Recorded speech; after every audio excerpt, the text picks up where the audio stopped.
Hydran Podcast Network.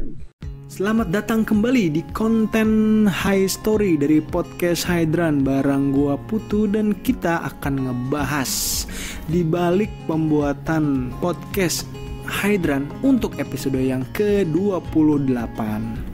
Nah, ini adalah sebenarnya titik di awal tuh yang kita jadikan turning point bahwa apakah ke depan podcast Hydran nanti akan tetap berdua atau akhirnya sendiri. Dan akhirnya sekarang gue sendiri, karena judul dari podcast Hydran yang ke-28 adalah podcast Hydran akan menikah gitu.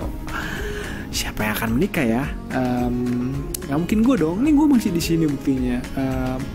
Mungkin kalau misalkan, nggak tahu juga ya, kalau misalkan gue udah nikah, istri gue ngizinin gue buat bikin kayak gini, ya pasti gue lanjutin. Kalau enggak ya kalian bisa menikmati karya-karya lama dari podcast inilah ya.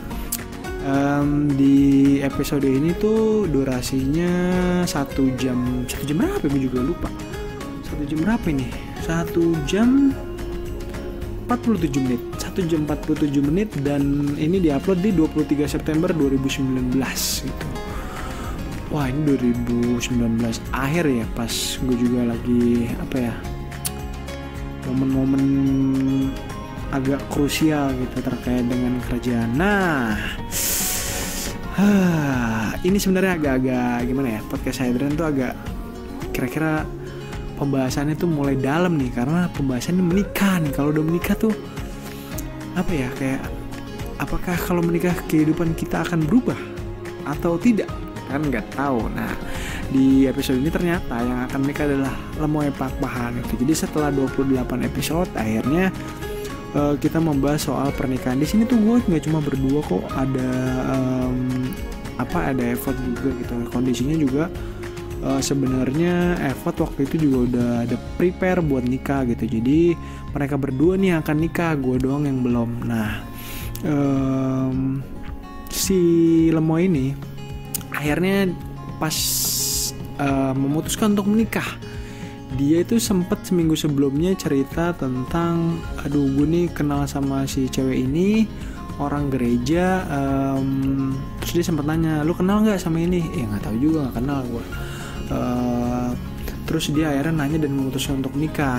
Menurut dia adalah waktu itu ergonya dia cepet ingin menikah cepet itu karena takut kehilangan momen gitu, dan takutnya nanti kalau diundur-undur bahkan malah jadinya nggak jadi gitu, karena udah dapet yang klop dan menurut dia pas gitu. Ya udah akhirnya go ahead aja lah nikah gitu. Kondisinya waktu itu bener-bener kayak si Lemoy ini kayak lagi bener-bener struggle lah gitu, kayak ini pekerjaan gimana ya, kira-kira cukup nggak ya kalau kita nikah, dia nikah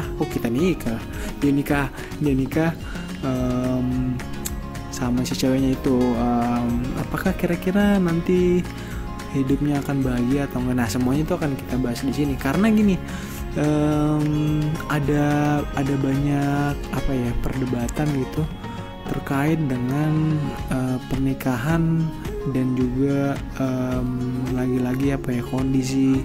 Orang kan bilang ya kalau misalkan nikah ya nikah aja, tapi ada juga yang bilang gue menikah kalau misalkan nanti udah ada tabungan, atau ya at least guanya deh gue nggak punya beban, atau orang sering bilang tuh kebebasan finansial gitulah.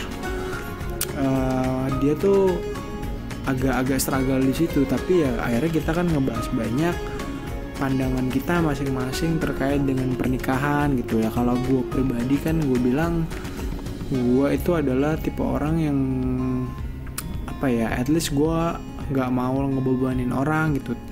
Jadi gue sebenarnya harus punya plan dari A sampai Z mateng, baru gue udah siap nih secara mental, baru gue nikah gitu. Kalau si Lemoy ini kan memang dia bener-bener waktunya tuh sempit, terus bener-bener dipasin dengan momennya gitu. Menurut dia ini momennya, dan akhirnya dia menikah gitu. Bahkan di pembahasan itu juga kayaknya udah kita tuh sempet sounding juga, kira-kira ini podcast gimana ya, apakah nanti kedepannya bakal terus jalan, karena ini episodenya baru 28 gitu.